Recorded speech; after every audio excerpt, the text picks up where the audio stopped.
E aí, pessoal, vamos lá começar a nossa revisão. Santíssima Fé e Generosidade. São duas matérias maravilhosas, né?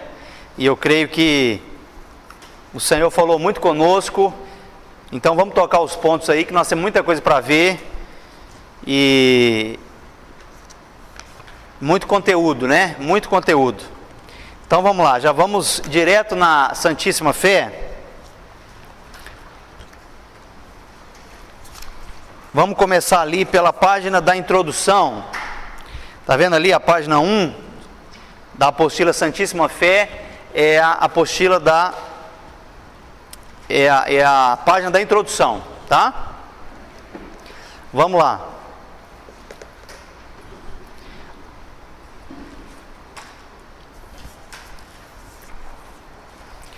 Então, a gente começa ali...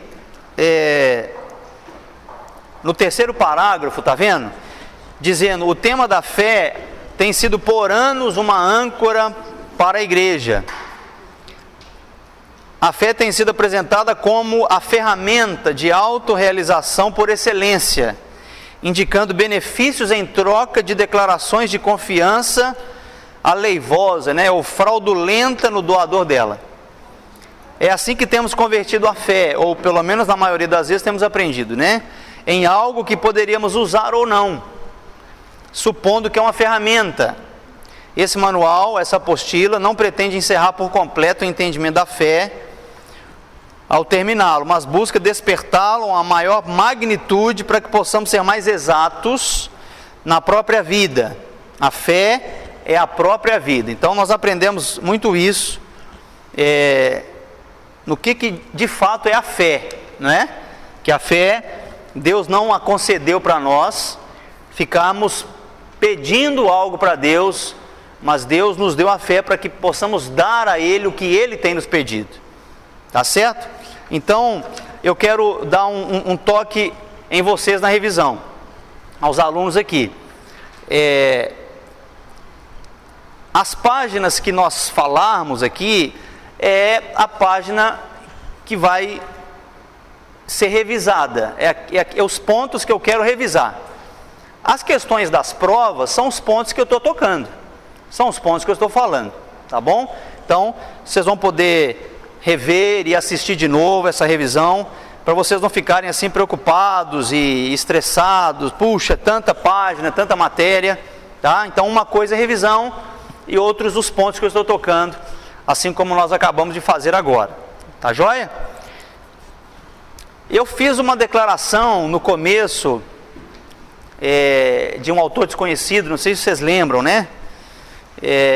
Eu pedi até para vocês escreverem aí, sobre a vida que não vivi, sobre a morte que não morri, sobre a morte de outro, a vida de outro, minha alma arrisco eternamente.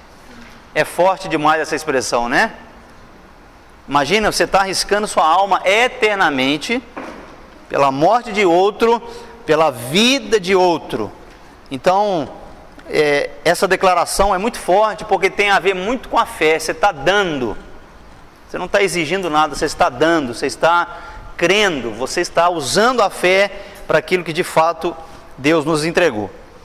Página número 2. Página número 2.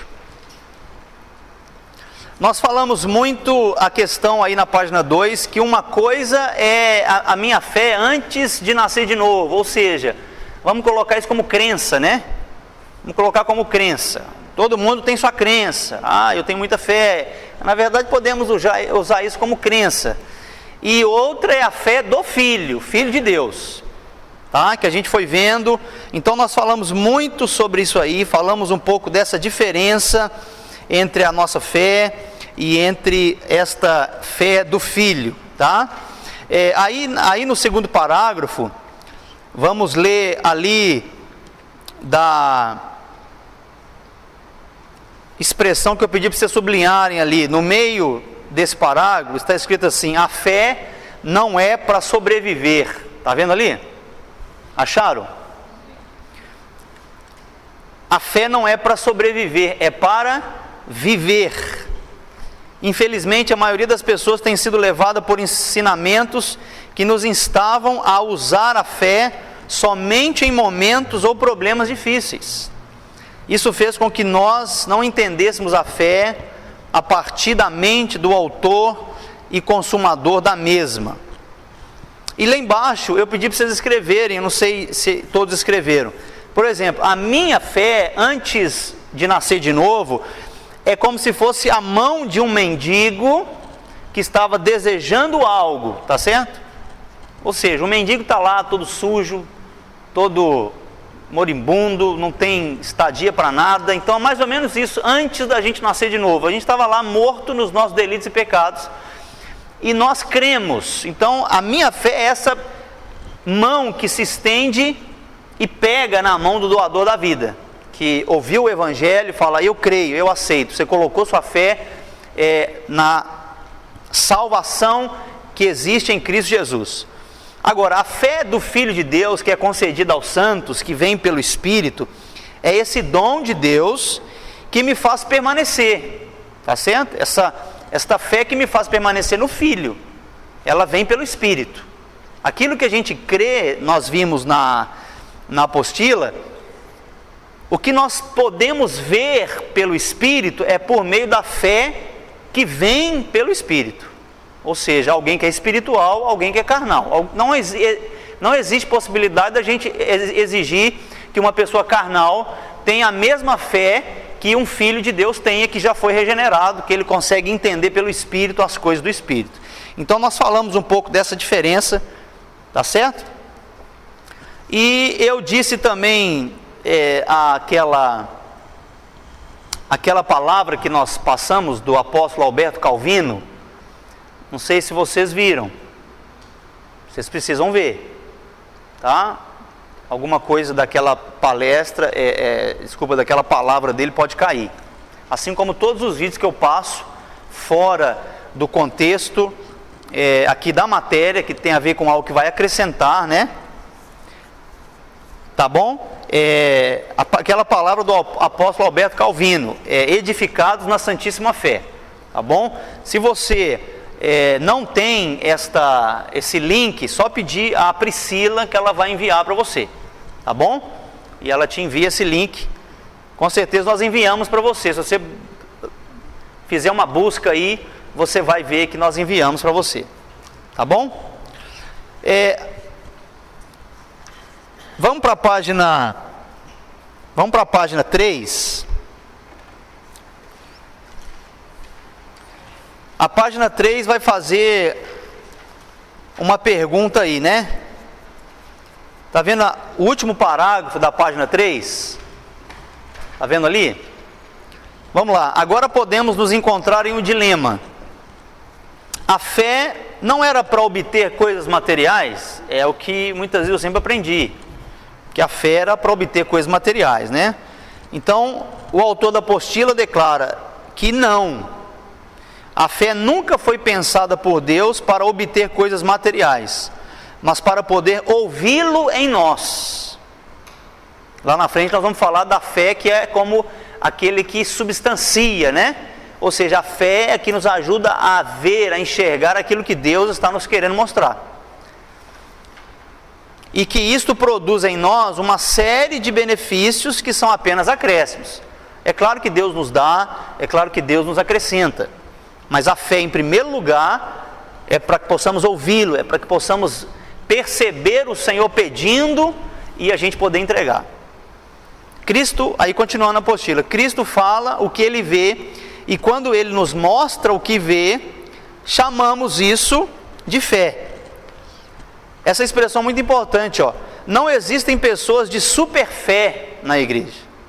Simplesmente existem pessoas que estão deixando Cristo crescer nelas para ver claramente o que Cristo está vendo e dizendo. Lembra que o Senhor falou: eu só faço o que vejo meu Pai fazendo, eu só falo o que ouço meu Pai falando.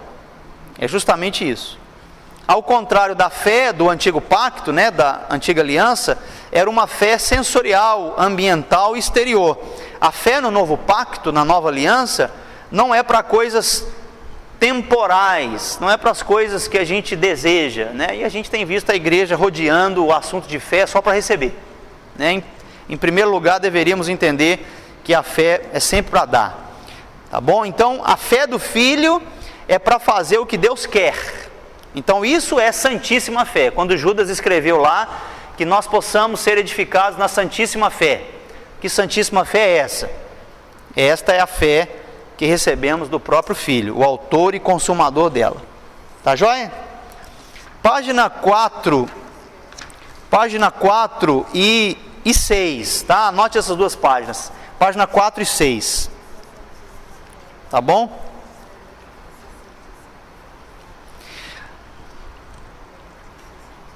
Aí no quarto parágrafo, depois desse negrito vermelho aí, na página 4, vamos ler isso aí.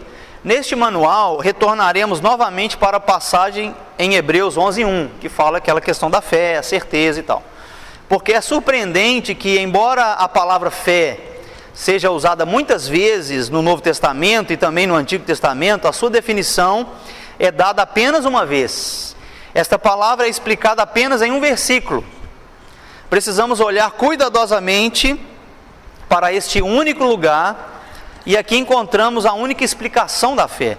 Se lemos este versículo rapidamente, podemos pensar que entendemos a definição de fé. Então a gente sempre leu que a fé é a certeza do que se espera, a convicção das coisas que não se veem. A gente pregava sobre isso muito, e eu também já preguei várias vezes, você já deve ter ouvido várias vezes. Pensa naquilo que você quer, que é a convicção daquilo que você não tem, que vai ter e tal. Então aquela coisa que o Senhor não quer em primeiro lugar.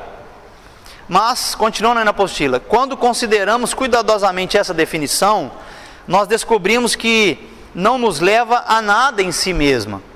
A maioria de nós gastou muitos anos na palavra certeza. Lemos várias vezes, mas não chegamos a conhecer o que realmente queria dizer, além do que nossos olhos leem. Depois de examinar detalhadamente, podemos descobrir que essa palavra certeza é substância. Tá? Então isso é muito importante. Fé é a certeza, fé é a substância que vimos na lição anterior e que agora vamos nos aprofundar nela. Na verdade, essa palavra substância também quer dizer substanciar. Então, substanciar é aquilo que dá existência real a algo. Isso é muito importante, tá?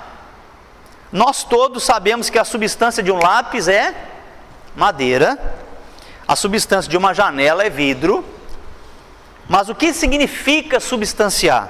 Precisamos gastar tempo para explicar essa expressão. Então, a apostila vai dizer, substanciar é a habilidade que nos permite perceber uma substância.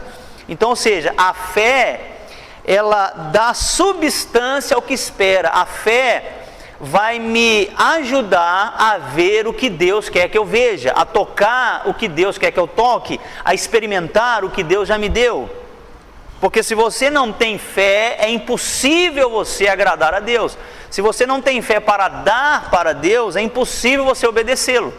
Por isso a Santíssima Fé precisa ser edificada, para que quanto mais Cristo vá crescendo em mim, eu vou podendo substanciar o que Deus já me deu. Não é pelo Espírito que nós podemos receber aquilo que Deus nos deu?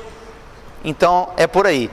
Então, por exemplo, eu usei a expressão aqui, se eu creio que Cristo pagou pelos meus pecados, me arrependo, confesso a Cristo, e Ele é meu Salvador, Ele é meu Senhor, qual que é a substância depois da salvação? É paz com Deus.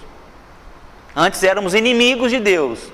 Com o perdão de pecados, eu posso substanciar o quê? A paz com Deus. Nós não somos mais inimigos de Deus. Na nossa mente, talvez a gente era inimigo, agora nós não somos mais. Nossa consciência já foi purificada. Se nós pecarmos, temos um advogado junto ao Pai, Cristo Jesus, o justo. Então, ou seja, temos paz com Deus. Ninguém que se aproxima de Deus pode se aproximar dele com medo. Quem que se aproxima de Deus com medo? Quem é inimigo de Deus. Agora, nós que somos filhos, aproximamos de maneira confiada diante do trono dessa graça. Entendeu? O que é substância? Então, ou seja, eu creio, é fé. Eu substanciei a paz, ou seja, experimentei e comprovei. Tá certo? É o que está escrito em Romanos 5, de 1 a 3. Temos paz com Deus por meio de Cristo Jesus. Tá bom?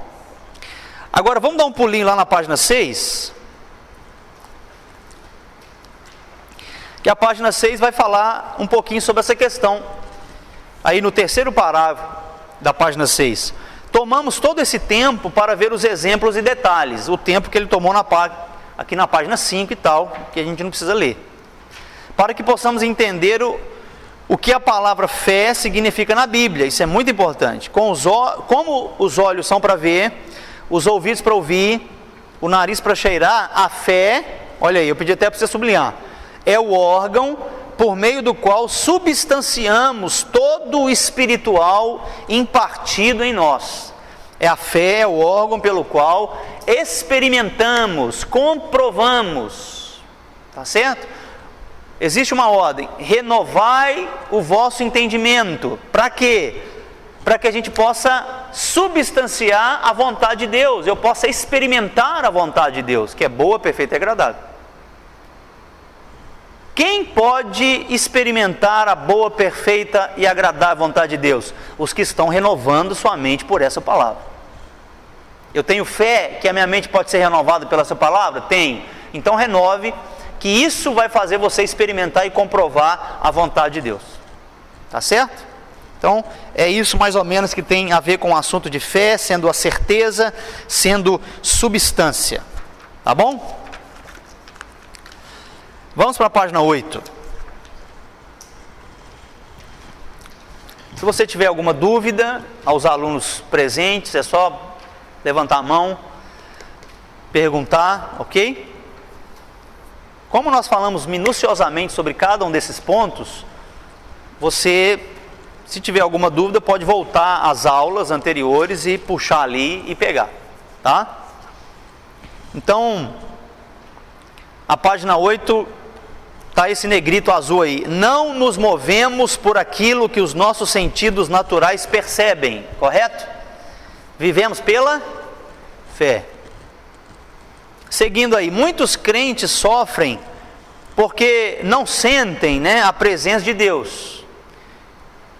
Como resultado, eles clamam a Deus com todo o seu ser, assim como uma corça brama pelas correntes das águas. Mas a fé não consiste em perceber a presença de Deus, ou seja, em só sentir a presença de Deus. Tampouco significa amar a Deus de uma forma emocional, nem se expressar de forma exuberante. A gente aprendeu isso, Se numa reunião eu não me arrepio, se numa reunião eu não choro, se numa reunião eu não sinto um calor, eu não tenho uma visão, se numa reunião eu não vejo uma fumaça, puxa, eu não estou sentindo a presença de Deus, eu acho que Deus não me ama. Então aquelas coisas embaraçosas. A fé não é para isso. O justo, olha aí, seguindo, pela fé terá vida e viverá. Unicamente pela fé. Se ele não vê nada, circunstancialmente, ele continua. Se ele não sentir nada emocionalmente, mesmo que a gente possa sentir, ele continua. Se tudo está escuro ao redor, a fé clareia, porque a gente vai ver acima das circunstâncias.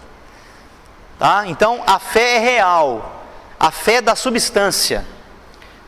Portanto, a fé é como uma âncora, tá vendo aí?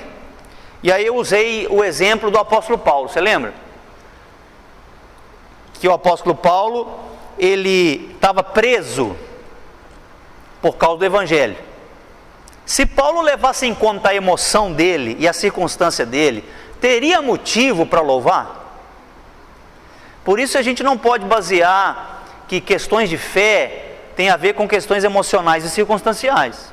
Paulo, ele louvou ali junto com Silas, numa prisão fedorenta, úmida, escura, e estava ali injustamente. E eu sempre pergunto, se eu e você estivéssemos ali, talvez a gente estaria chorando, talvez a gente estaria perguntando, por quê? Deus me esqueceu, eu estou pregando o teu evangelho, como é que você me deixou apodrecer aqui nessa prisão? Entende? Então, na verdade, saber sempre vai superar o sentir. Saber vai sempre superar o sentir. Se eu sei, E eu não preciso ficar buscando sentimento, tá? Mesmo que nossas emoções possam ser ministradas, podemos chorar, podemos rir, podemos cair, não tem problema nenhum. Mas eu preciso entender o que é esta fé, o que é ser edificado nessa santíssima fé. A fé também, seguindo a apostila, é a demonstração das coisas que não se veem. Portanto, em alguma instância é palpável, né? De fé e obras. É possível que os que andam por fé experimentem uma alegria externa, mas não estamos em busca disso. Tampouco essa é a nossa meta. A fé pode conquistar coisas que não seriam alcançadas de outra forma. Em primeiro lugar, a fé pode agradar a Deus. Então, a santíssima fé, a razão dela, em primeiro lugar, é para quê? É para agradar a Deus. E a gente agrada a Deus fazendo o quê? Dando o que Deus nos pede. Então, revertemos todo o quadro da fé que só quer receber.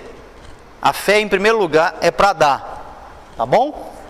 E disso falamos muito. Vamos aí à página 10 e à página 11. Vamos lá. Vamos à página 10 e 11.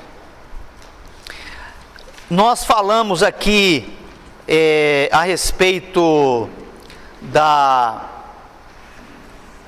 dos dois princípios da fé, lá embaixo, tá vendo? Depois do negrito, ali do segundo negrito azul da página 10, tá vendo? Tudo que um crente fizer deve vir de Cristo e ser realizado por meio dele. Aí a gente colocou, em relação a isso, é pertinente considerar a questão da fé. Então a fé tem dois princípios fundamentais, isso é muito legal, muito precioso, e que a gente vem falando em todo o CEAP, desde o início, correto? Desde a primeira matéria. Qual o primeiro princípio que a fé tem? Deter o que o homem faz por si mesmo, tá certo? Essa é a operação do eu.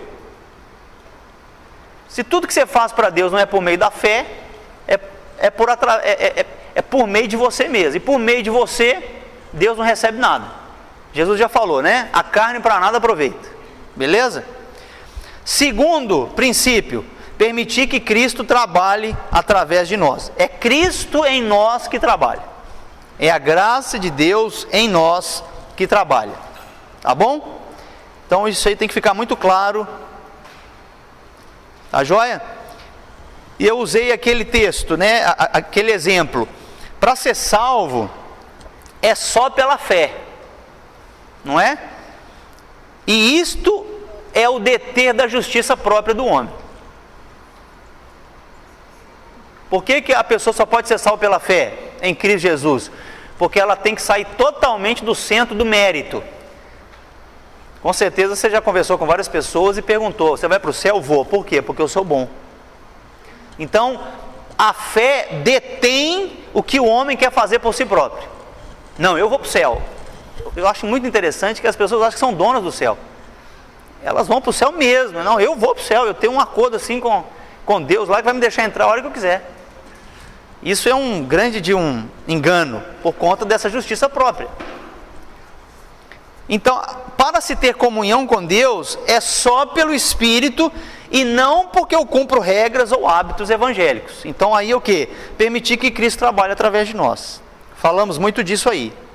Tá certo? Na página 11, no primeiro versículo, no primeiro negrito azul ali, a gente falou, a maior conquista da fé não consiste em alcançar que Deus opere em favor do crente, mas em conseguir que esse deixe de agir. Aí nós estamos falando de cruz demais, né? Porque eu quero que Deus faça tudo para mim. Eu quero que Deus me dê tudo. Não, eu estou vindo para Deus para resolver meus problemas. Deus pode resolver, Deus é poderoso, mas em primeiro lugar é que você não esteja agindo. Tá? Isso é maravilhoso demais. Porque quando a gente age, a gente bagunça tudo. Não é?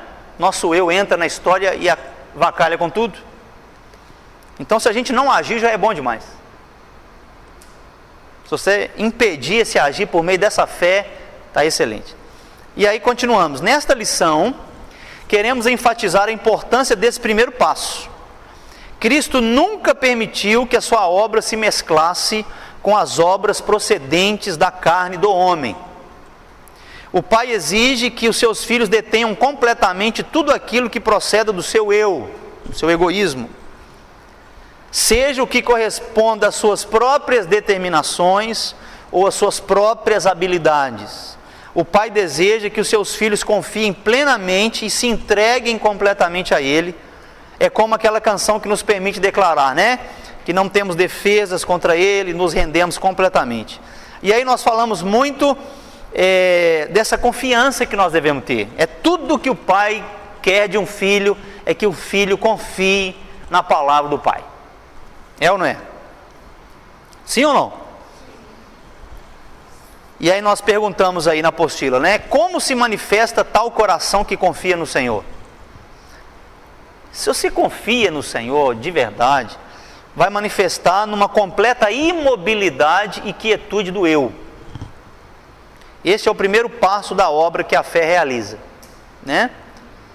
E hoje, nos nossos dias, o que nós precisamos aprender é nos aquietar, né? Nos aquietar. Nós parece que não sabemos ficar quieto para ouvir o Senhor. A gente está se movimentando para baixo e para cima o tempo todo, preocupado com tantas coisas, muitos cuidados da vida. E essa correria nos atrapalha a confiança. Porque a gente está correndo tanto para resolver a nossa vida que a gente acha que a gente tem que correr mais para resolver ainda.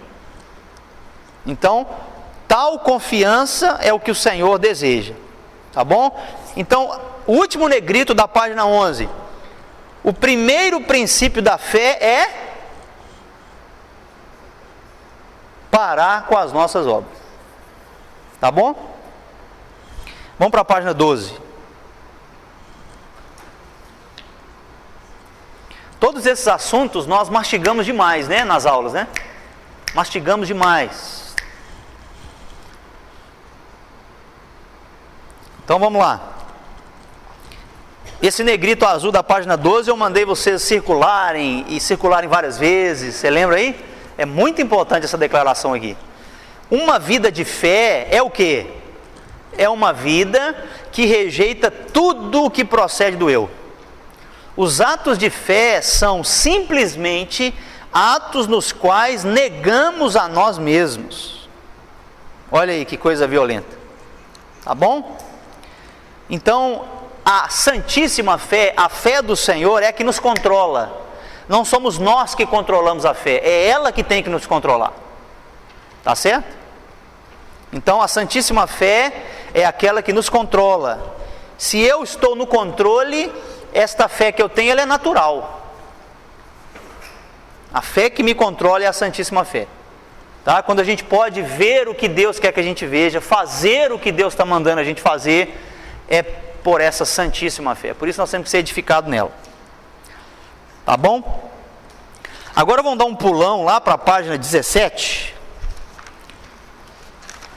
Olha aí, fui legal demais com vocês. Da 12 para 17, aí é demais. Página 17. Tá? O último parágrafo da página 17, olha aí. Por isso devemos saber esperar nos processos. Aí a gente falou muito dos processos. Da gente não pular os processos, não fugir dos processos de Deus na nossa vida.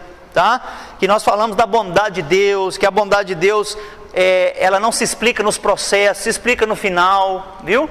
Na criação do universo, de todas as coisas, da terra, Deus falou que era bom no final, né? Não, tudo isso é muito bom. Depois que terminou ali, criar o homem, poxa, isso é bom. Depois que terminou de criar, isso é bom. Nos processos a gente vai ter que ir confiando no Senhor. Tá?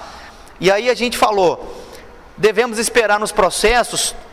Todo o bom de Deus não se vê nos processos, mas no final. Tá? No processo ainda existe muito dos nossos sentidos naturais que nos privam de conhecer o que está se produzindo, mas isso será visto ao final. Amém? Eu creio nisso. Então nós não podemos confundir bondade do Senhor com todas as coisas dando certo. Lembra que nós falamos disso? Deus é bom, por quê? Porque abriu uma porta de emprego. Deus é bom, porque eu aumento o salário. Deus é bom porque meu filho passou na prova. Deus é bom porque eu consegui comprar um carro. Deus é bom porque está tudo dando certo. E quando as coisas dão errado? Deus é bom? Mas é claro que é bom. Muitas vezes confundimos bondade do Senhor com todas as coisas dando certo. Não podemos. Deus está formando em nós algo perfeito, tá? Mesmo em meio aos sofrimentos. Por isso nós precisamos continuar rendidos ao Senhor e firmes nesta fé. Falamos disso em Romanos 8:18, tá? E Deus é bom em todo tempo e não apenas quando as coisas estão indo bem. Tá certo aí? Um assunto muito simples, né? Página 18. Página 18 já começa com a pergunta, né? Para que serve a tribulação? Para que serve a tribulação? Está vendo aí? Para que serve a tribulação? Nós precisamos saber, não porque temos que responder numa prova, para que serve a tribulação. Nós temos que saber para que serve a tribulação. Tá? Porque se a gente decora para que serve a tribulação, escreve na prova, na hora que passa a tribulação...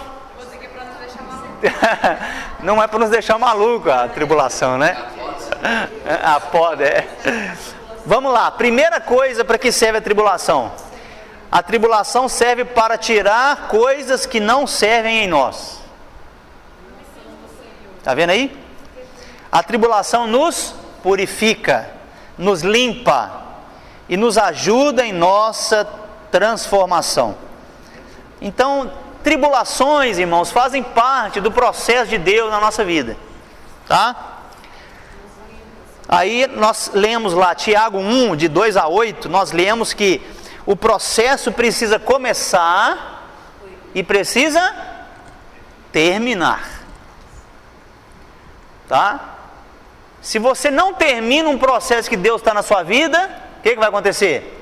Você será reprovado naquilo ali e Deus vai encontrar outra oportunidade para formar algo perfeito em você.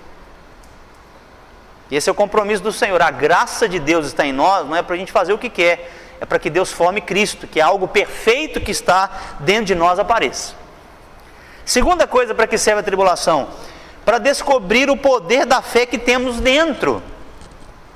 O que nos sustenta na tribulação não é o que vemos, mas é o que cremos. Tá bom? Pode ser o mundo caindo. Pode o mundo cair, irmão. Se você está sendo edificado nessa santíssima fé, seu coração vai estar alinhado com Deus o tempo todo. Tá? Alinhado com Deus o tempo todo. Lembra lá do Pedrão lá? Jesus, se é o Senhor, me manda ir até o Senhor. Pode vir. Foi, começou a afundar. O que o Senhor falou para ele? Pequena fé é demais. Por que vocês estão aí gritando, atemorizados? Por que vocês estão com essa pequena fé? O que Jesus estava querendo dizer? Vocês têm que crer mais na minha palavra. Vocês têm que crer mais. Vocês têm que dar mais de si mesmos. É isso que tem a ver passar por essa tribulação, tá? Então o que nos sustenta na tribulação não é o que vemos, mas é o que cremos. Isto aí é bacana demais, tá? Olha aí, o que aprendemos das tribulações, está vendo? Lá embaixo, outra pergunta. O que aprendemos das tribulações? Que ninguém intercede por nós como Cristo. Recordemos que Cristo intercede por nossas vidas diante do Pai. Isso é importante, a fé é Cristo. Então repita aí, a fé é Cristo. Se cair alguma coisa na prova falando o que é fé, você botar só Cristo, eu vou considerar ali meio, porque você poderia colocar um pouquinho mais. Não vale. Tá bom? Mas não vai cair isso não. Quando falamos de fé, olha aí, não falamos de uma atitude positiva, ainda que a fé nos torne positivos.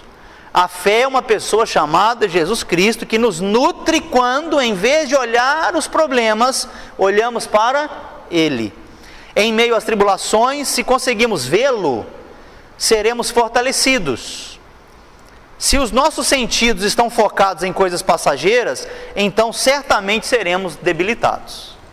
Tá certo? As coisas passageiras passam. E eu falei, o que são coisas passageiras, né? O que são coisas passageiras? Tudo que passa. O que passa?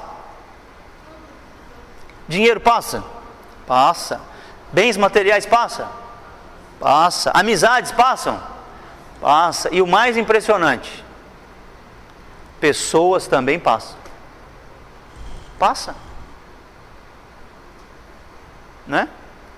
A morte de um ente querido pode fazer você ser mais fortalecido na fé, ou pode fazer você enfraquecer na fé.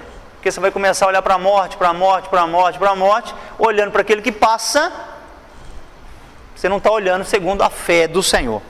Isso é muito forte, viu, queridos? Muito forte. Então vamos aí para a página 19. Está vendo aí? A página 19 fala: a pessoa espiritual é uma pessoa de fé. E nós demos uma declaração, inclusive lá na palavra do apóstolo Alberto Calvino, que eu pedi para vocês assistirem. Ele dá uma tradução do que é uma pessoa de fé. O que é uma pessoa de fé? Fala para mim. Uma pessoa de fé é aquela que dá o que Deus está pedindo.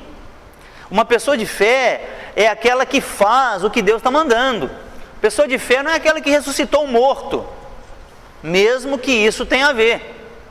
Mas uma pessoa de fé, ela pode ser chamada por uma pessoa que obedece a Deus. Os testemunhos ali de Hebreus, capítulo 10 e 11, falando pela fé eles fizeram, pela fé eles fizeram tudo, ou seja, deram tudo para Deus. São chamados testemunhos de fé. Portanto, vede tão grande nuvem de testemunha nós temos. Que nuvem de testemunhas? É o testemunho que esses homens deram enquanto viveram, que eles deram. Tá bom? Então vamos para a página 22. Mais um salto bom aí, né? Página 22. Tá vendo? Quarto parágrafo aí. Começa: alguém que vive uma vida espiritual. Acharam aí? Página 22. Alguém que vive uma vida espiritual, isto é, firme na fé, é uma pessoa que vive em dimensão de eternidade. Sofre, porém da eternidade vê tudo diferente, tudo como pouco, mais curto, mais rápido, mais leve. Por isso é que se diz: depois que tenha padecido por um pouco de tempo.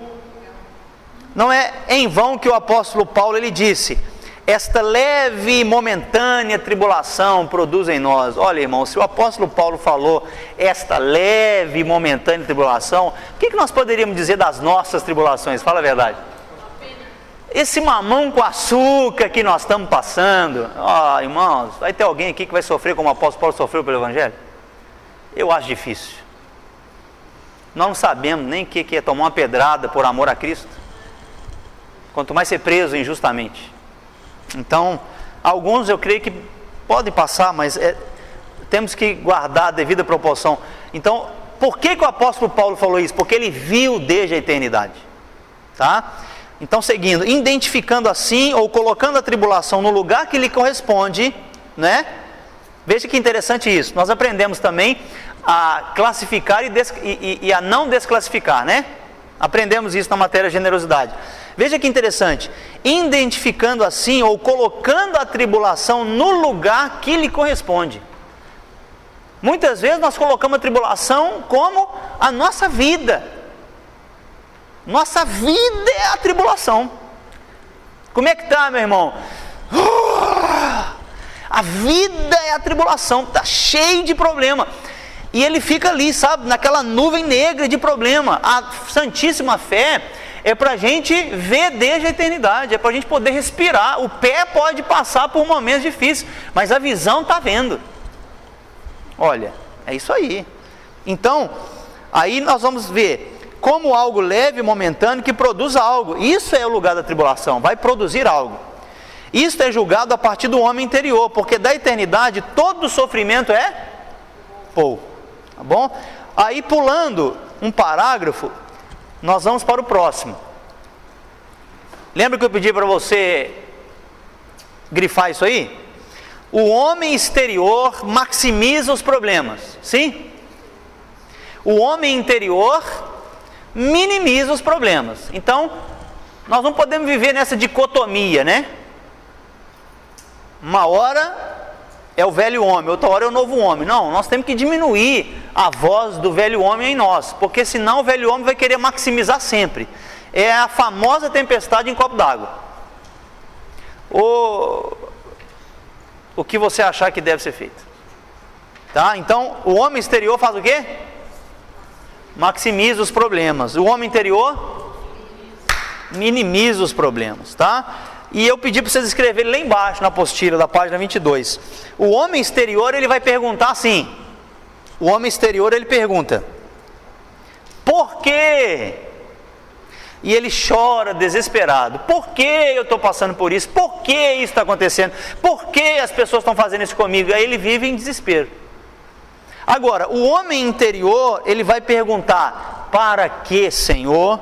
E ele vai descansar amparado. Uau! É maravilhoso demais esse novo homem que foi construído pelo Espírito de Deus em nós. Amém? É muito maravilhoso.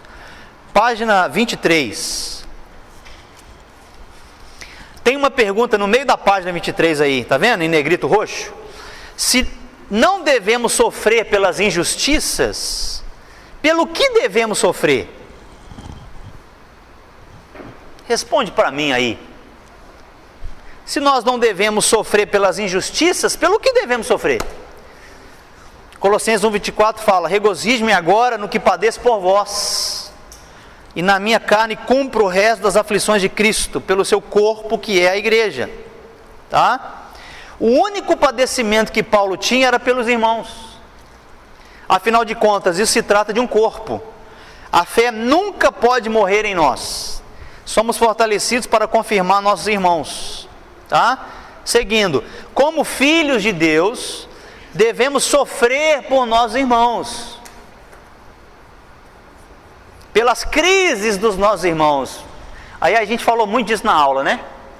Falou muito, mastigou isso demais. Tem que chegar o momento em que realmente a dor do nosso irmão se torna a nossa dor. Vamos crescer para isso, né, irmãos? E que a única razão pela qual estamos aflitos é pelo que sofre nosso irmão, não pelo que sofremos, porque em nossas vidas tudo já está resolvido pela graça de Deus, ou sendo resolvido. Que maturidade é isso aí, né? Que maturidade é isso aí, né? Que maturidade é isso aí. Eu quero viver isso, eu quero viver isso cada dia mais. Que a minha vida, pela graça de Deus, vai sendo resolvida cada dia mais, a ponto de eu poder me importar mais com meu irmão, sofrer mais com meu irmão. Viu? Isso é maravilhoso demais. A única aflição que deveríamos ter é pela realidade do corpo de Cristo. Tá? Isso é muito forte. Muito forte. Vamos para a página 24. Página 24. Eu pedi para vocês trocarem a palavra cristianismo pela palavra vida espiritual. Porque se a gente não prestar atenção, até cristianismo tem regra, né? Porque tem ismo no final, islamismo, catolicismo, cristianismo. Se a gente não tomar cuidado, a gente começa a criar regras. Vida espiritual não tem regra. Vida espiritual tem um fluir da vida de Deus em nós. A vida espiritual não é viver para mim, está vendo aí o segundo parágrafo? Agora é viver para Ele e viver para o seu corpo. É uma questão de pessoas e comunhão. Devemos ter comunhão e não apenas congregar, porque congregar sem comunhão não funciona em termos de corpo de Cristo. O que não tem sentido de pertencer, não tem comunhão. Se o que o outro está vivendo não tem nada a ver comigo, eu não quero nada com isso, que tipo de comunhão nós vamos ter? Você se vira para lá que eu me viro para cá. E comunhão isso aí? Eu já estou cheio de problema, você vai querer me trazer mais problema ainda? Não, isso não é corpo de Cristo. Então, para nós, irmãos, que estamos fazendo o SEAP, nós temos que suportar um pouco mais os irmãos. Um pouco mais. Se você está aqui toda terça-feira, você está assistindo online, você e eu precisamos crescer nessa graça. Para colocar isso em prática. Eu já falei isso e falo de novo. Não adianta estarmos aqui estudando a palavra, pegando as apostilas e só informação. Isso tem que ser gerado em expressão de vida. SEAP é para expressar vida, para ativar algo em você. E em cada uma das matérias, algo está sendo ativado em você. Funcione nisso. Isso é muito maravilhoso, irmãos. Porque se o problema do outro é só do pastor, então já não é corpo de Cristo.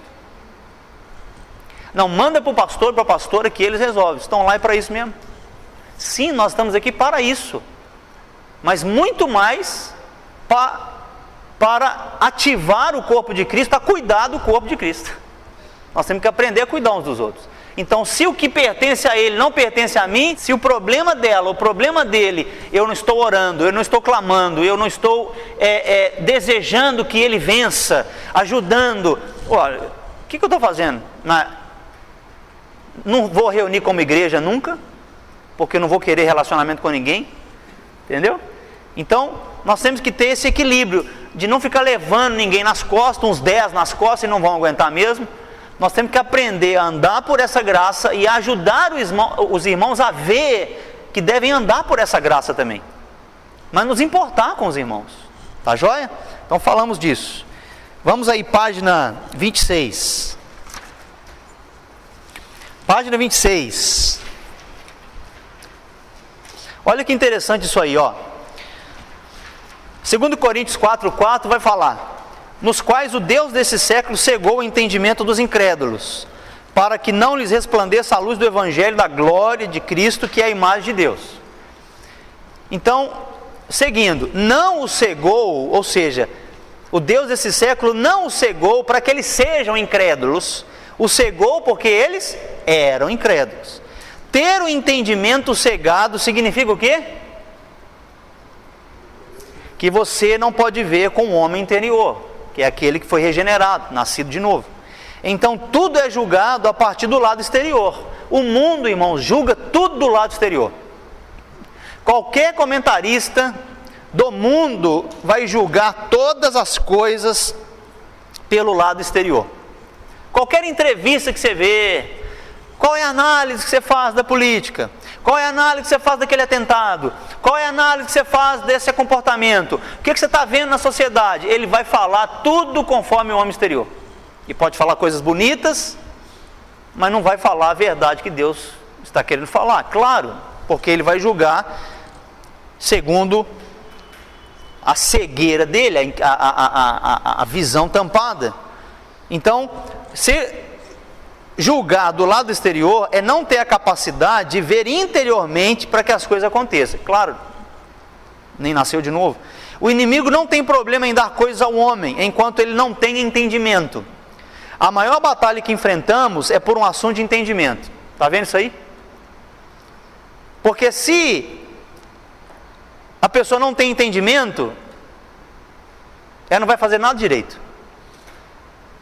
E o que mais o inimigo vai tratar de fazer é nos cegar o entendimento para que não possamos ver de dentro outra realidade. Há pessoas que têm a capacidade de ler a vida totalmente diferente. Por quê? Porque não leem as circunstâncias, elas leem a partir da fé. Tudo depende de onde eu estou vendo a circunstância. Tá certo? Então não devemos ler as circunstâncias, mas ler a partir da fé. Isso é crucial. Tá bom? Isso é crucial. A página 27. Página 27. Eu falei que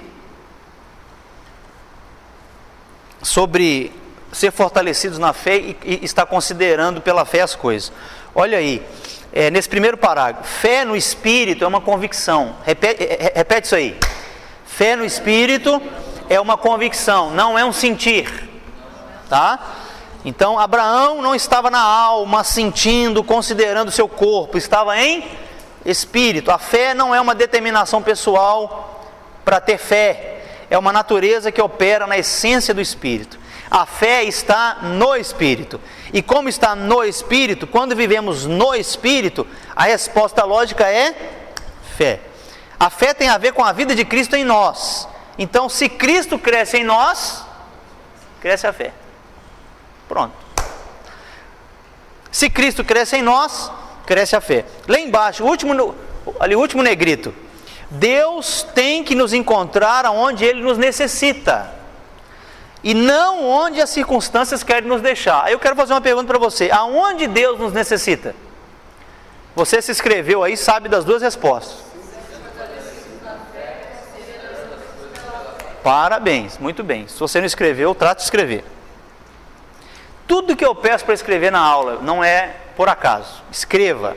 Você que fica aí bodando, não escrever na aula,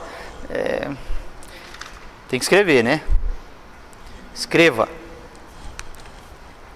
Então, aonde Deus nos necessita? Sendo fortalecidos na fé e considerando pela fé. Assuntos que nós falamos nas matérias, bem falado. Tá? Página 28. Página 28. Essa página 28 nós falamos demasiado. Tá? A tribulação, irmãos, em Cristo é para quê? Fala para mim. É para produzir algo. E eu perguntei, produzir o quê? O que Deus quer produzir em nós em meio à tribulação? Se você escreveu, você sabe. Pedi para escrever. Quer formar Cristo em mim e em você. Produzir o quê? Nós temos que ser prático. A tribulação em Cristo é porque Deus quer produzir algo. Quer produzir o quê? Quer produzir mais cabelo branco? Não. Quer produzir o quê? Quer produzir Cristo. Cristo tem que crescer. Então não importa a dificuldade, irmãos. Pergunte: Senhor, para quê? E eu estou aqui rendido, entregue nas tuas mãos, e quero passar por isso alegre, confiante que o Senhor tem todas as respostas. Me diga e eu farei. Uau, esse é um homem de fé, isso é uma mulher de fé. Tá? Então, olha aí, sem Cristo, uma pessoa atribulada é uma pessoa sem esperança. Em Cristo, uma pessoa atribulada sabe que Deus está produzindo algo em sua vida. Deus não faz nada sem um propósito. Repete isso aí. Tudo que Deus faz é porque está produzindo algo para o seu propósito eterno. E a gente já viu em matérias passadas do SEAP. Qual o propósito de Deus? O propósito de Deus é reunir todas as coisas em Cristo. Efésios capítulo 1. Falamos demais disso aí, né? Tem uma matéria só falando disso. Então isso é demais. Eu fico entusiasmado. Vamos para a página 30. Página 30 tem esse quiz aí, né, que eu falei. Vamos fazer essa pergunta e resposta rápida aí. Esse quiz aí, né? Fala para mim rapidamente, o que é que Deus forma na tribulação? Muito bem. Qual é a obra perfeita da paciência? Perseverança. O que é uma pessoa perseverante? Muito bem, aquele que aprendeu com paciência a superar a tribulação, tá? Paciência e tribulação, quando se unem, essas duas coisas se formam perseverança, né? O que é um obreiro aprovado? Pessoa que tem perseverança, não antiguidade, né? Ah, pessoa perseverante, é que tem 50 anos na fé, 50 anos na igreja. Não. A pessoa que é um obreiro aprovado é aquela que tem perseverança. E mais, não é só isso. Uma pessoa que ela é um obreiro aprovado, ela vai ser formada por Deus, tá? Ela vai ser formada por Deus. Tá vendo esse outro parágrafo aí? Uma pessoa aprovada por Deus terá que passar por tribulações, mas essa tribulação servirá para formá-lo. O obreiro aprovado é o que forma. O que demora mais para Deus na vida do homem não é usá-lo. Isso é forte demais. O que demora mais para Deus na vida do homem não é usá-lo, mas é formá-lo.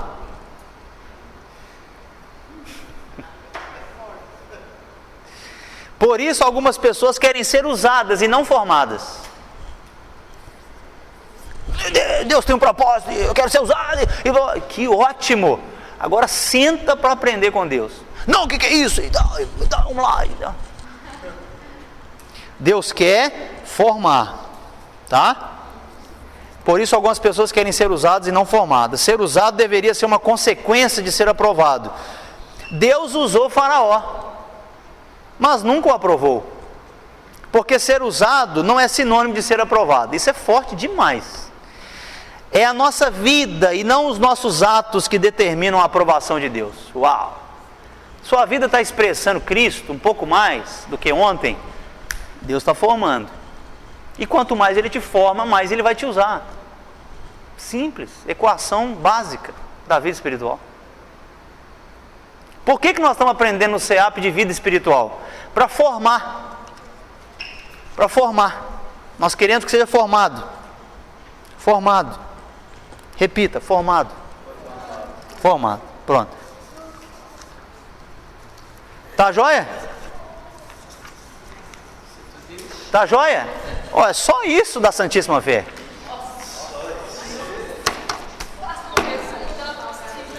Só isso da Santíssima Fé. Que é isso, gente? Vocês estão de brincadeira comigo? Só isso aí, ó, da Santíssima Fé, tá? Voltando do recreio, vamos para a apostila da generosidade no novo pacto. A expressão da vida de Cristo, beleza? Então vamos lá. Esta apostila é simplesmente demais. Essa matéria, ela é demais. Eu aconselho a você poder pegar essa apostila de novo, num feriado, um final de semana, a ler essa apostila de novo, a meditar nela. Ela é preciosa demais, tá? É muito precioso. Eu espero que tenha falado muito com você, assim como falou comigo, tá bom? Então vamos lá, a página de introdução aí, abre nela. Ali, o objetivo do módulo, tá vendo? Não tem nem número, nada. Olha lá, generosidade, aí no negrito azul, é a expressão mais profunda e acessível que nós temos da natureza de Deus, tá certo? Se nós podemos conhecer a Deus é por conta da sua generosidade.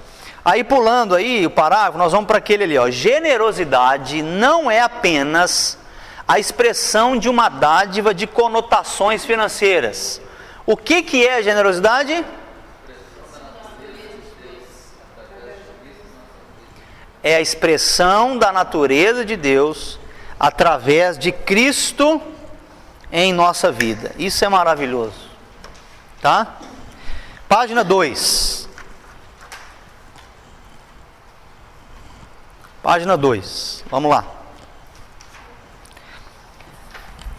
Está vendo aí o negrito lá no final, a página 2?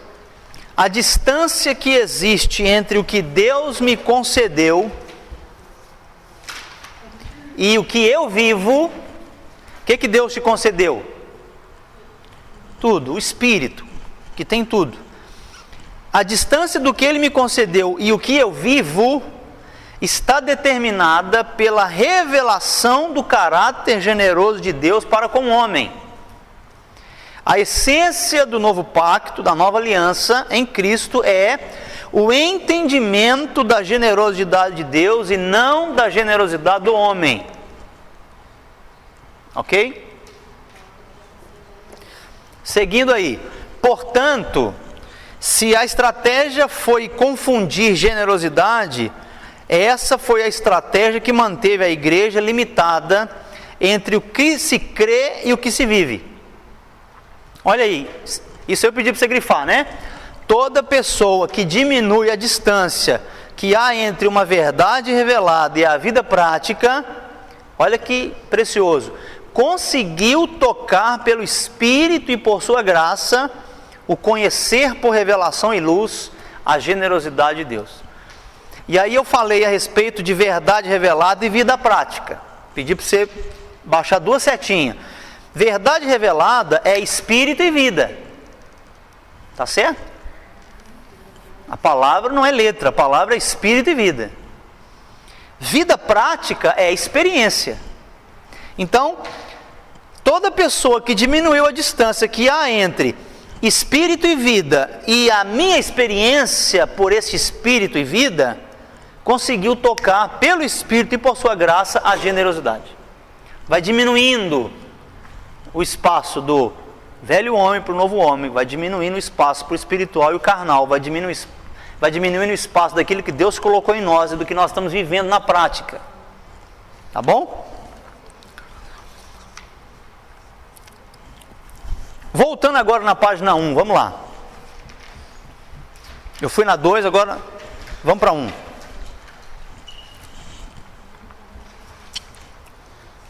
A gente falou a respeito dessa palavra, não desqualificar, mas classificar, tá? A nova aliança em Cristo não vem para desclassificar nada, vem para classificar. A nova aliança em Cristo não diz, vamos jogar agora o Velho Testamento fora. Não, não.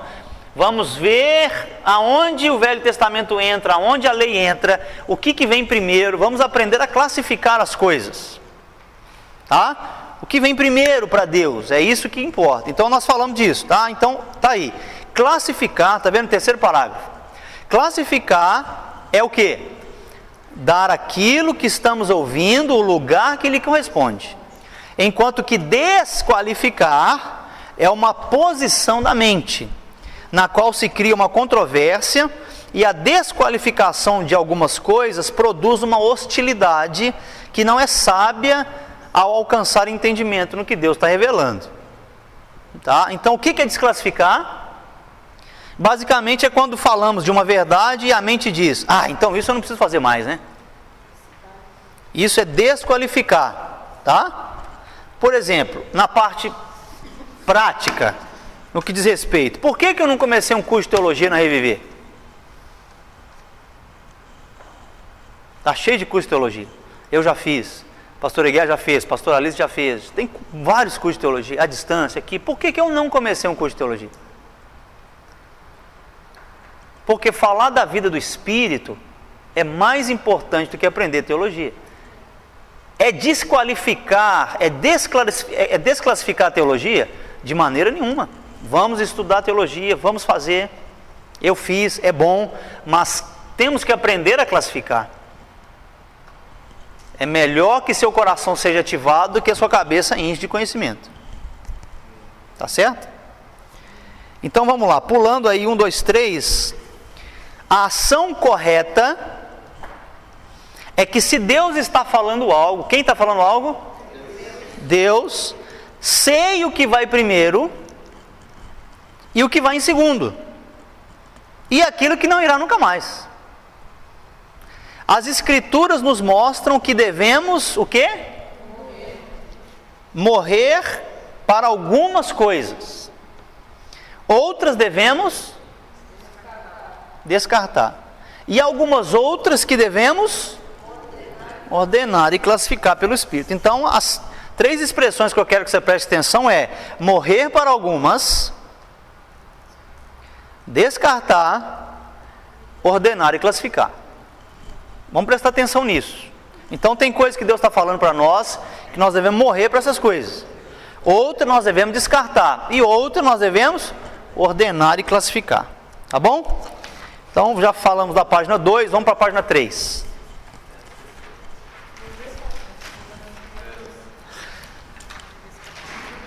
Nós falamos da página 3 usando João 3,16, né? O que está escrito lá em João 3,16?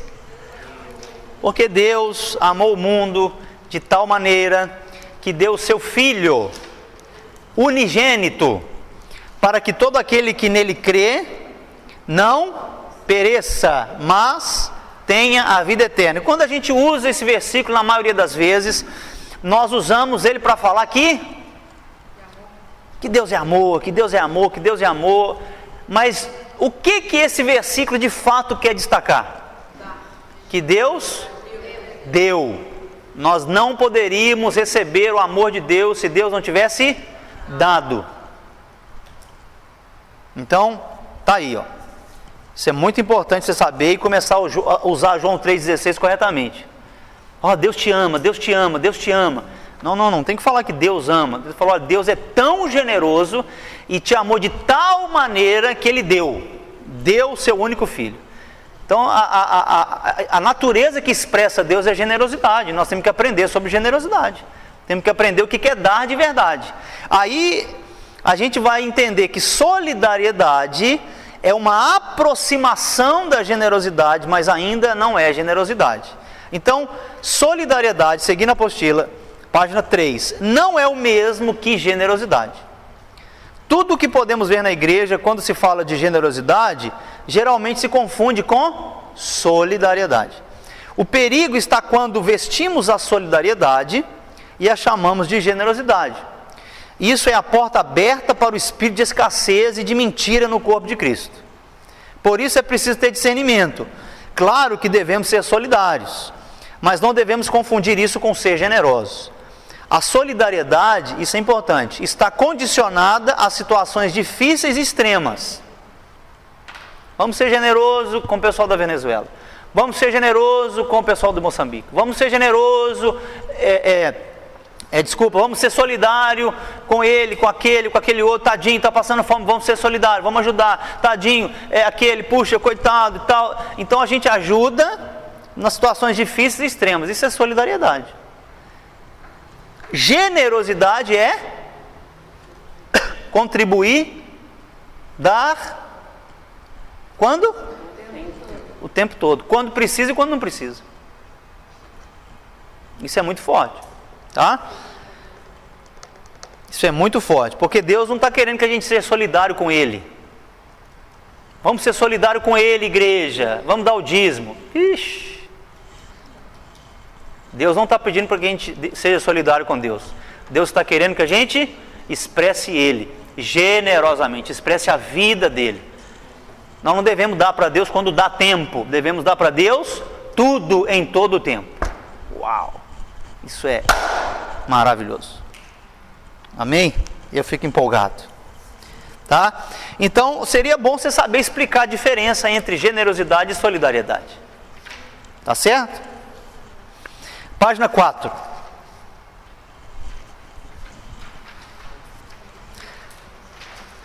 Essa é outra página aqui que nós falamos também muito, né? Lá no final, onde tem um negrito azul, o parágrafo de cima, tá vendo? Por isso, o Novo Testamento se refere com frequência a ser cheio, a plenitude, porque em Deus se está pleno. Se não está pleno, não é de Deus.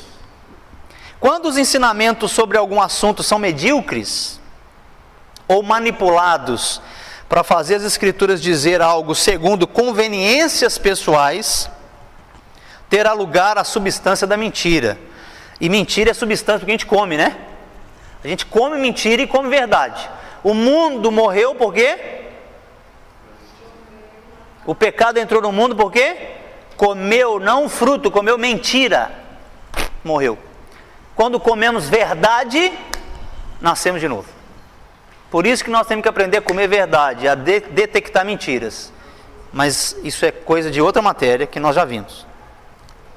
Então, terá lugar a substância da mentira, onde soa tudo como bíblico, mas ao ser incompleto não é de Deus. Vocês têm ideia do quanto isso é profundo? Porque mesmo que a gente possa pregar versículos bíblicos, se for algo incompleto, olha, se tem algo faltando, Deus não está nesse negócio. Porque Deus é pleno, Deus encheu a igreja, Deus fez a igreja cheia, plena, não temos falta de nada. Então, se a gente fica com mesquinharia, fica com ensinamentos manipulados, conveniência pessoal, se a gente fica na superfície da coisa, olha, Deus não está nesse negócio. Tá bom? Porque até o leite materno, por mais tenro que seja, no início ele está completo. Então isso não tem a ver com a idade na fé, se ele é criança na fé, adulto na fé, não. Porque até o leite da criança é cheio de vida, tá? E é considerado como o melhor alimento do mundo, né? O leite materno. Veja, o leite. Então está cheio, está completo. E aí, no negrito azul, a gente coloca a evidência de que algo se manipulou humanamente sem respeitar as medidas de Deus, é que a plenitude de Deus está ausente. Aí eu fiz a pergunta, né? Por que a igreja não consegue atingir o mundo? Porque está se vivendo muito naquilo que é incompleto. Por que nós estamos trazendo o CEAP? Para a gente ser mais exato. Porque se não há exatidão, é muito provável que nem tudo funcione como Deus designou. Nós temos que ser mais exato. Nós temos que aprender a entender o que o Senhor está falando, o que o Senhor disse, o que o Senhor falou no antigo pacto e agora fala no novo pacto, o que Deus está falando em Cristo, entender a Cristo, conhecer a Cristo mais exatamente, tá? Precisamos entender isso. Está vendo o primeiro parágrafo, o primeiro negrito em cima da página 4? A exatidão com que os homens entenderam os tipos e as sombras que lhes foram dados provocou plenitude. Porque se não há exatidão, é muito provável que nem tudo funcione como Deus designou. Nossa vida espiritual, irmãos, é resultado da nossa obediência. O tanto que obedecemos, vamos expressar. E nós estamos falando de generosidade, que não é só a ver com dinheiro aqui. Tá bom? Então vamos para a página 5. Página 5, nós vamos falar ali no último parágrafo. O último parágrafo está dizendo assim: temos ideias isoladas do que é generosidade, mas não aprendemos a explicar especificamente. Generosidade é como aprender uma matéria geral e básica. Um crente não pode não saber toda a Bíblia, pode não saber toda a Bíblia, mas não pode deixar de saber e explicar que Deus é generoso. Se alguém pelo Espírito não pode ver e explicar a generosidade de Deus, tem que orar ao Senhor para que os olhos do entendimento sejam abertos, a fim de poder conhecer este mistério tão grande, porque a generosidade de Deus é a essência poderosa que se manifesta naqueles que estão vivendo nas trevas para passar à luz.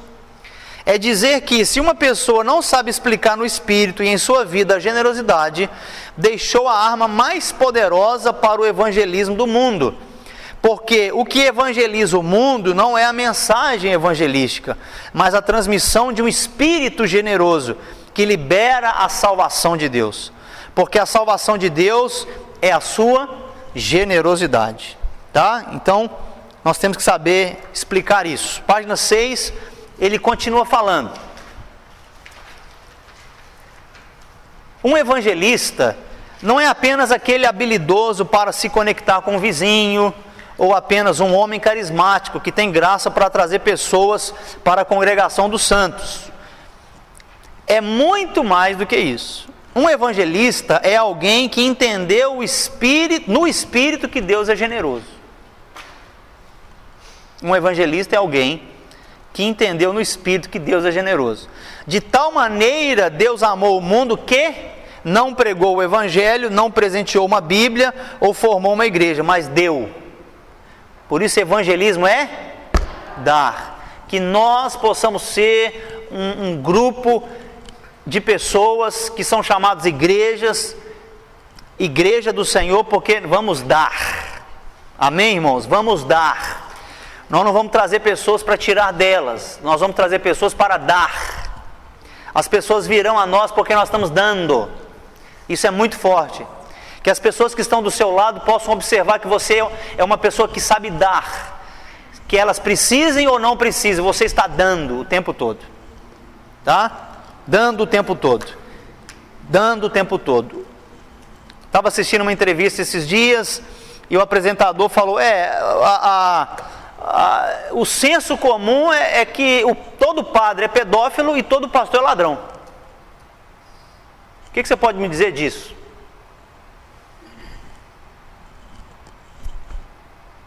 Olha a imagem que nós temos. O pastor é ladrão. Por quê? Porque o exemplo de poucos tem feito um estrago grande, que é os que mais aparecem. A igreja evangélica é uma tragédia. Igreja evangélica como instituição é uma tragédia. A igreja, como organismo vivo, espiritual, tem que aprender a dar. Nós não podemos ficar com essa mentalidade de mesquinharia. Não. Nós temos que tocar o mundo, irmãos, e nós vamos tocar o mundo sendo generosos. Contudo, amém? Contudo, que a Reviver seja um lugar onde as pessoas estão vendo que aqui se dá. Aqui se dá. Se dá para todas as pessoas. Eu quero viver isso. E quero que você também deseje viver isso profundamente, tá? Pessoas que são conhecidas porque são generosas, não apenas solidárias. Página 7. Tem a pergunta aí no meio da apostila: como me dou conta que alguém é generoso? Responde para mim. Se você escreveu o que eu pedi para você escrever, você sabe. Tá?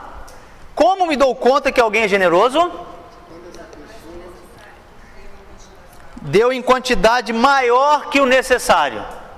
Aí nós falamos de dízimo e tal, papapá, e tocamos naqueles pontos. Vamos entender isso mais para frente, como entendemos muito nas aulas. Você dá aquilo que você está ali no padrão, você é chamado até de servo inútil, né? Pela parábola de Jesus, servo inútil, fez o que foi mandado fazer. Se você faz o que é mandado fazer, eu e você serve inútil. Eu fiz o que o Senhor mandou, serve inútil. Eu fiz o que o Senhor mandou e um pouco mais. Opa, expressou algo que não é do homem, porque o homem é egoísta, então ele vai querer fazer só a obrigação. Por isso que a igreja não pode ser levada por obrigação. Eu não posso fazer por obrigação, não posso fazer porque o pastor mandou, não posso fazer por conta de um modelo. Eu tenho que fazer pela expressão da vida de Deus dentro de mim. Faço muito mais do que as pessoas estão esperando. Que coisa violenta isso, né? Isso é muito violento. Essa natureza de Deus em nós, ela tem que ser expressada para a gente ver Cristo. Ver Cristo, tá? Então, sabendo responder essa pergunta aí, tá ótimo na página 7, viu? Vamos para a página 8, então. O pastor Bandeira falou lá no retiro que a gente pode ser extraordinário, ele usou uma outra palavra, né? Oh, não sei, rapaz, não lembro.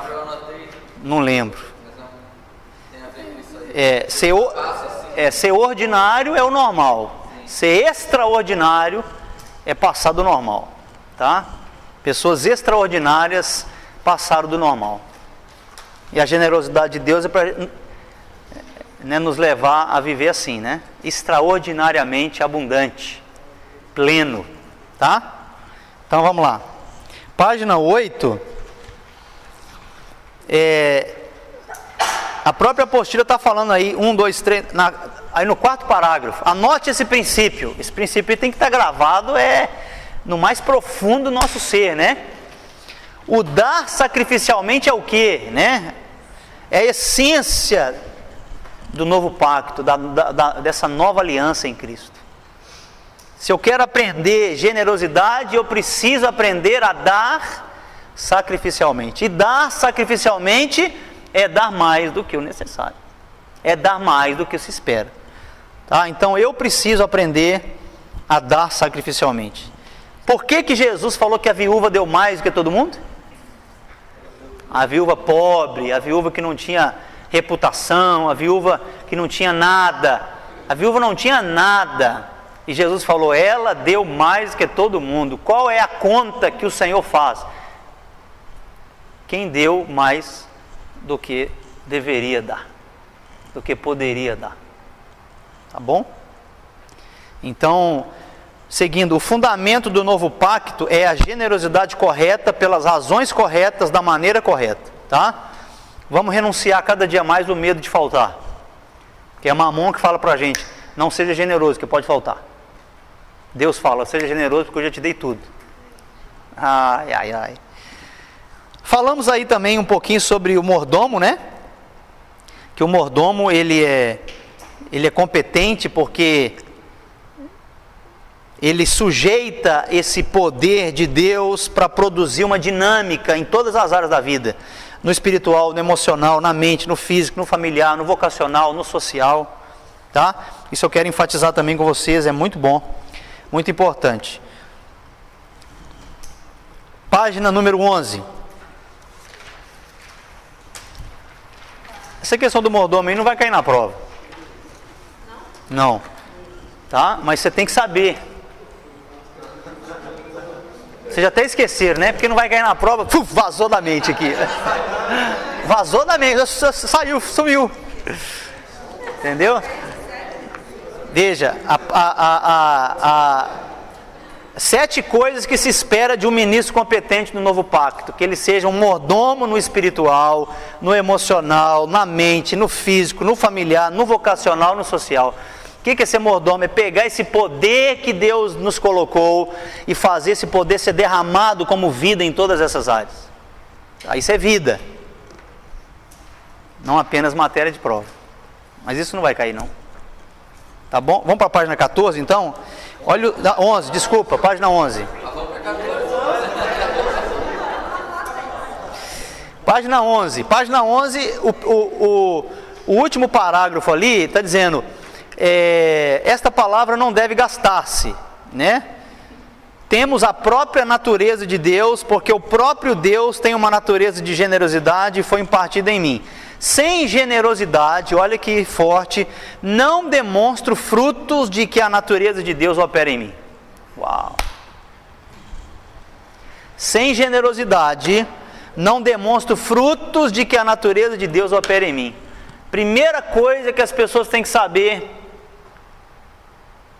que Deus é generoso. E como Deus vai ser conhecido através aqui das nossas vidas? No processo de sermos generosos. Deus se dá a conhecer pela generosidade.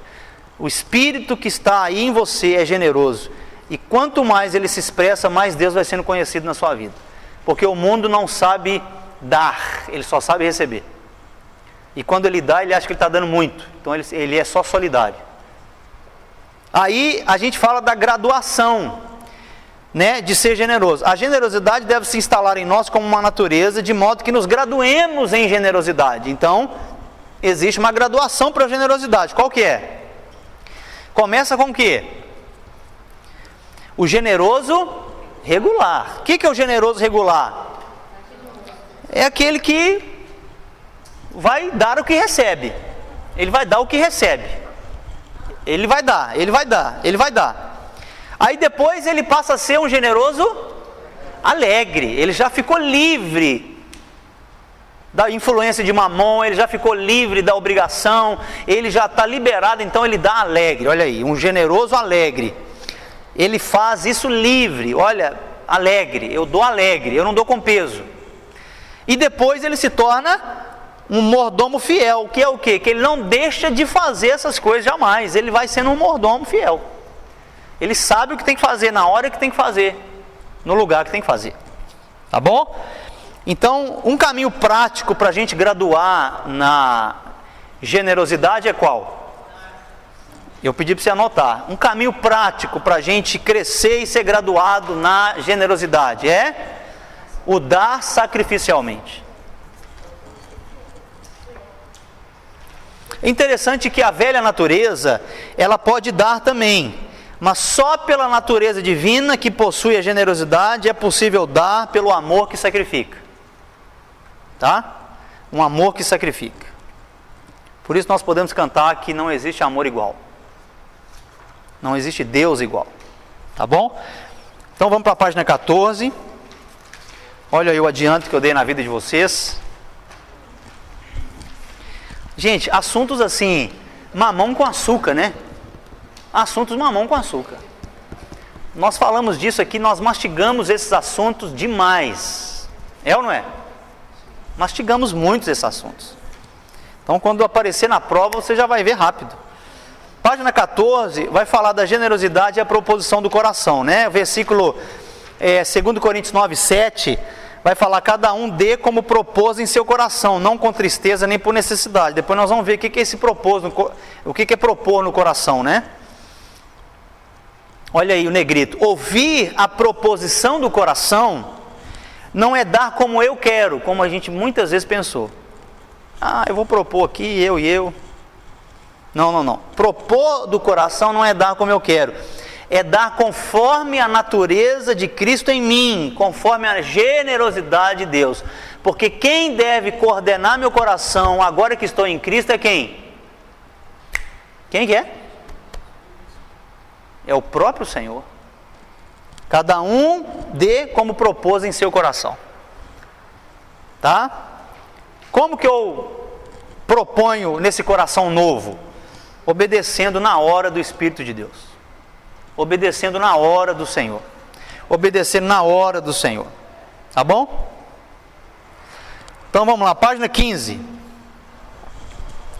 Página 15 vai falar assim: ali o primeiro negrito azul. O que os santos propõem em seus corações coloca em evidência o nível de maturidade e de expressão que tem de Cristo. Olha que forte isso aí. O que os santos propõem em seus corações coloca em evidência o quê? O nível de maturidade e de expressão que tem de Cristo. Não podemos medir a medida de crescimento de uma igreja pelo que as pessoas ofertam ou dizimam. Essa não é a medida.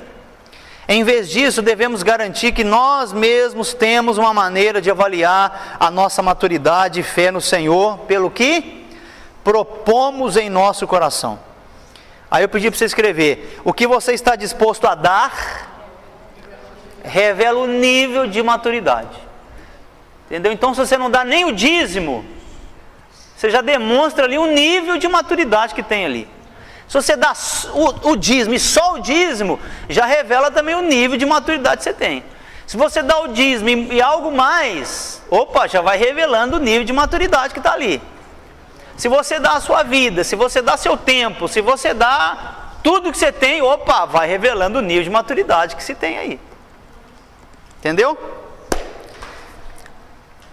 Vamos para a página 19. Pastor, obrigado.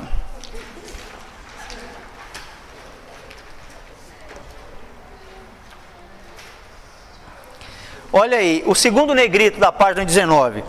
Generosidade é um espírito constante e perseverante em tudo que eu faço, que é diferente de solidariedade. Se revela um espírito de segurança impressionante quando consigo migrar do imposto para a proposição do coração. Tá? Nós devemos saber migrar dessa imposição para a obrigação. Seguindo aí, na generosidade de Deus, que é a expressão do seu grande amor, é onde se resolve o meu sustento e provisão. E posso me transformar em alguém que não precisa de uma imposição para manifestar a sua natureza de generosidade. Isso é muito sério, irmãos. Migrar de um entendimento de algo que me pedem para uma oportunidade de expressar a sua natureza em mim. Isso é glorioso. Essa migração de imposição para uma oportunidade de expressar a natureza de Deus em mim. Isso é essencial. Essencial. Página 21.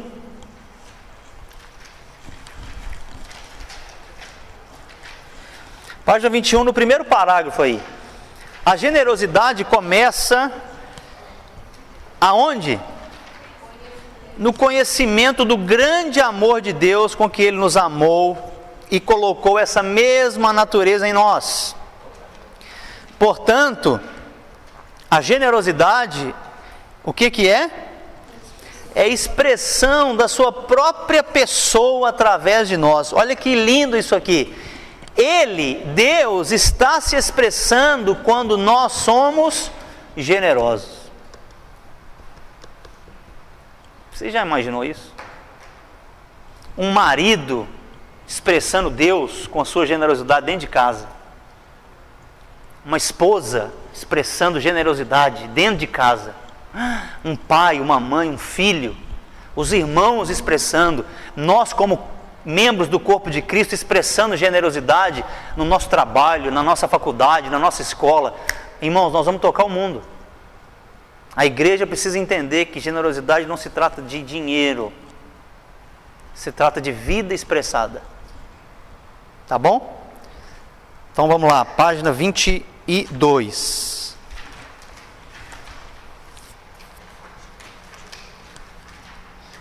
Olha que interessante aí. As riquezas da sua glória estão em conhecer o seu amor.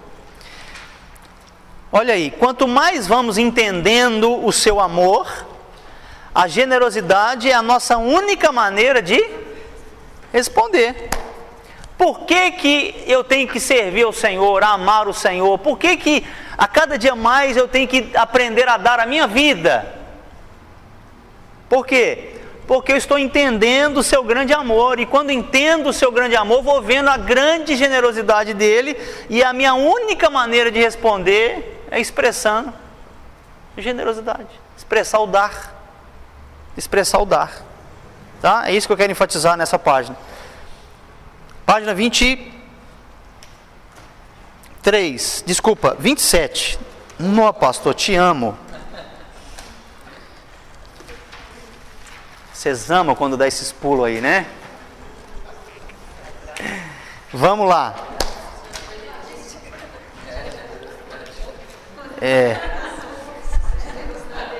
Estou expressando generosidade, né? Aí, tá vendo o negrito roxo aí? O dar sacrificadamente é um elemento essencial na vida da fé. E se cair uma pergunta assim: qual é o elemento essencial na vida de fé? Dar sacrificadamente ou dar sacrificialmente. Tá? Tá bom? Mas essa pergunta não vai cair.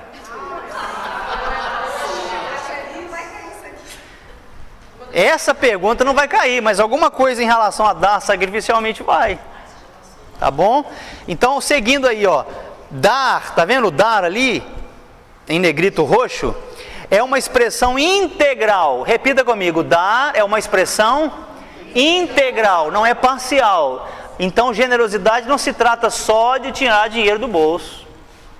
É integral. Então, dar permissão, dar lugar, você primeiro, por favor, pode passar, primeiro você. Há uma necessidade em ser primeiros em dar, não em receber. Por isso que Jesus falou: mais feliz é aquele que dá do que recebe. Por quê, irmãos? Porque está entendendo como Deus entende. Por isso a gente não tem que vir para congregar nesse lugar com a mentalidade de receber. Você vai receber, mas primeiro é para dar. Eu tenho que vir para dar, eu tenho que vir para dar muitos beijos, muitos abraços, eu tenho que ir para orar com o irmão, eu tenho que ir para conversar com o irmão, eu tenho que me aliançar com o irmão, eu tenho que dar o meu carro, dar uma carona, eu tenho que, se precisar dar um dinheiro, eu tenho que, fazer algo a mais, dar para Deus, louvar a Deus, independente da minha circunstância, dos meus problemas, dar. Amém, queridos? Este é o princípio de ter o nosso irmão como superior a nós mesmos. Olha aí. Em que medida vai se manifestando a realidade da vida de Cristo em mim? Na medida em que os minutos do meu dia se enchem de adoração e serviço, expressados em generosidade. Por isso, não te apresentarás a Deus com as mãos vazias. Que natureza me recorda que Cristo morreu, ressuscitou e vive em mim? Responda essa pergunta. A natureza da generosidade sacrificial. Se cair essa pergunta na prova e você botar só a natureza da generosidade, é meio ponto. Beleza? a natureza da generosidade sacrificial, mesmo que essa pergunta não vai cair.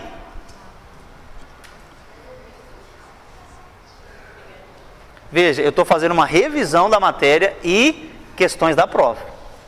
Eu quero ressaltar isso com vocês. Nem tudo isso que eu estou ressaltando vai cair. Então vocês não precisam ficar desesperados.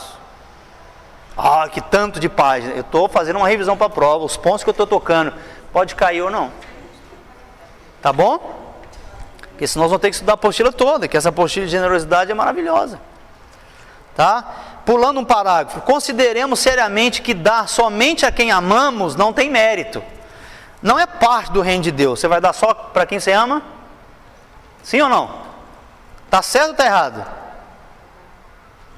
Não, você não está entendendo. Tá? Por isso, generosidade é saber qual a necessidade e responder com a nossa vida. Ir não onde identificamos que há dor, olha que interessante, mas onde o coração do Pai diz que há dor. Por isso, generosidade é saber qual a necessidade e responder com a nossa vida.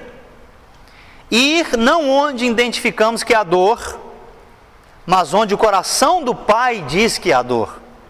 Ainda que não afete a nós, nem sejamos movidos por essa necessidade, mas vamos igualmente na qualidade de ser generosos de maneira sacrificial.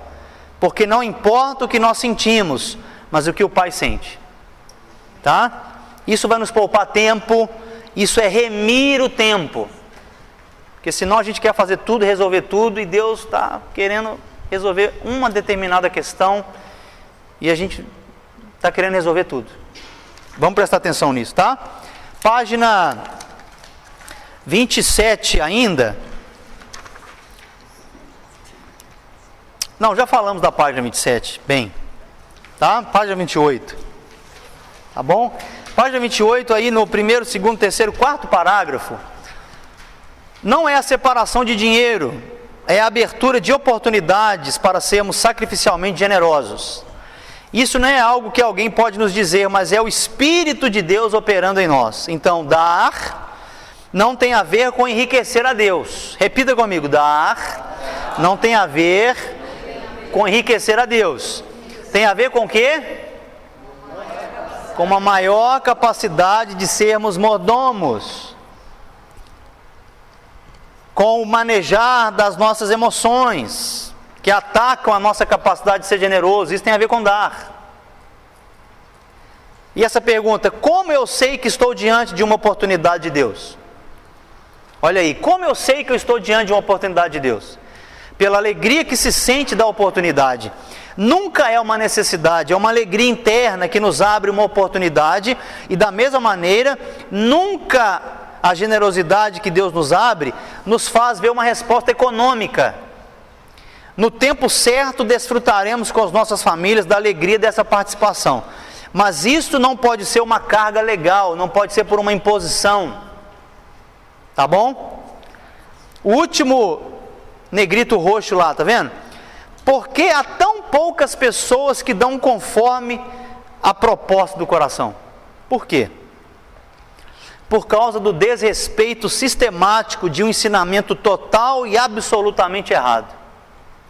O que estamos dizendo, e deve ficar bem claro, não é que dar o dízimo ou as ofertas está errado. Nada disso. Mas em muitos lugares tem sido tão mal ensinado que não deixou ninguém apto para graduação em generosidade, produzindo posteriormente o sentido de uma profunda frustração. Então, como já comentamos muito nessa aula, falamos muito disso, tá? Olha aí, a última frase. O generoso irá propor mais de 10% seguramente. Porque não tem a ver com regras em relação ao dinheiro, mas com o espírito.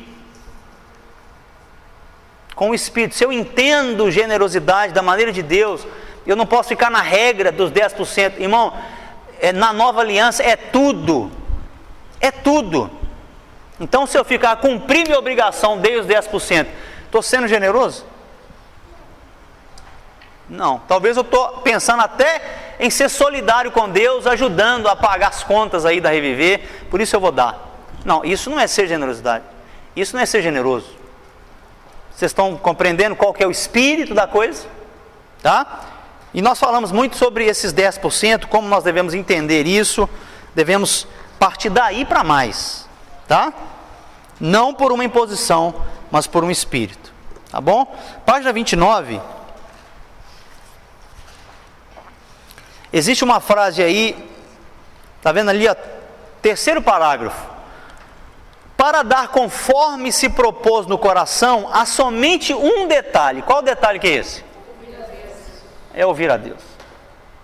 Dar conforme o propôs no meu coração não é a minha conversa comigo mesmo, quanto que eu tenho, o que eu posso dar, o que eu posso fazer, mas é ouvir a Deus. Tá bom? O princípio é: o que ouvimos e a quem ouvimos determinam os nossos recursos. Tá? Eu estou ouvindo a Deus ou estou ouvindo a Mamon? Isso vai fazer toda a diferença. Caminhemos em direção a graduar-nos do aio, que é aquilo que a lei é, o aio até Cristo, que é tudo aquilo que fazemos pela lei para Cristo. Vamos graduar do aio para Cristo, que é tudo que fazemos pela sua vida e natureza em nós. Não fazemos mais por uma imposição, por uma regra, fazemos pela vida de Cristo em nós, tá? Então vamos à página 31. Se cair na prova assim, o que significa a expressão doador alegre? O que você vai responder? Está lá, ó, no segundo versículo vermelho, o primeiro parágrafo depois. A palavra doador alegre significa disposto a fazer qualquer coisa. Está vendo? Isso conecta com o seu sangue, porque nós estamos falando aqui de preço, né? Porque foi o preço que o Filho esteve disposto a pagar.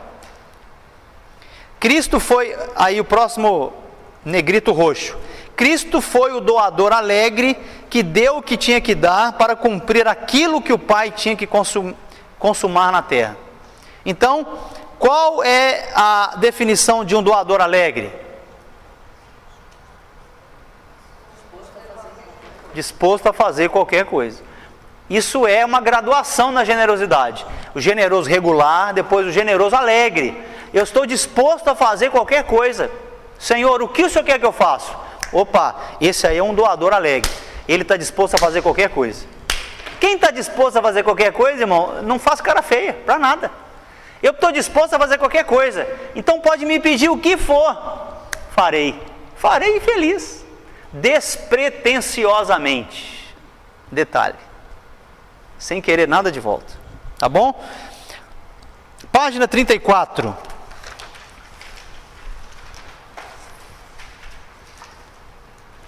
Página 34, no último parágrafo ali, quer dizer, aí no negrito azul, vamos só ler isso aí.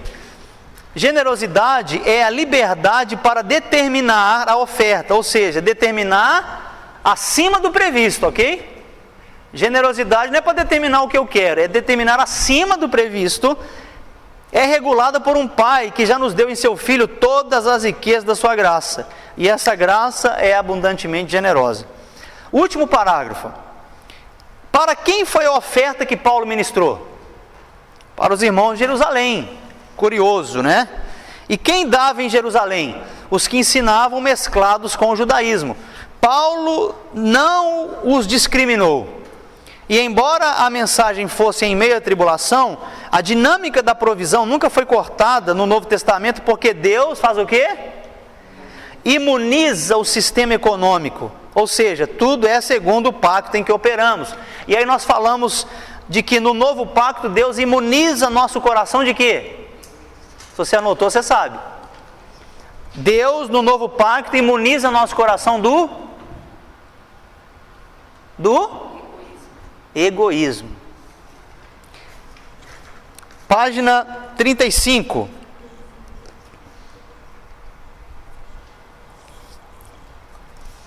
Olha aí, o segundo negrito da página 35. Revelação produz a transformação de um coração que não necessita ser pressionado. Repita essa frase aí, você.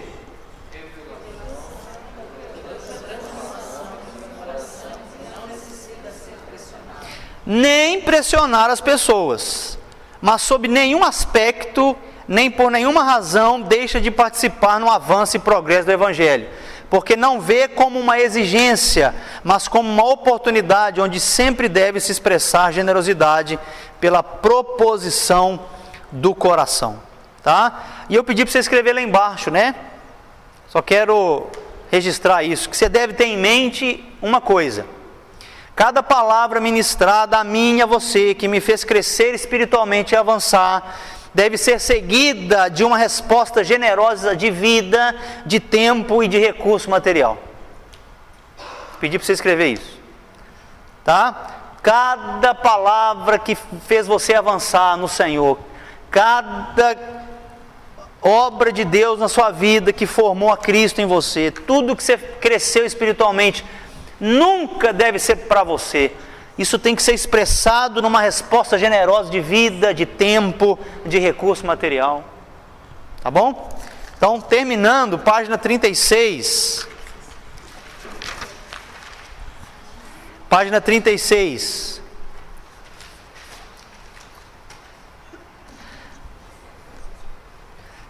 Depois do segundo versículo vermelho, 1, 2, 3, terceiro parágrafo.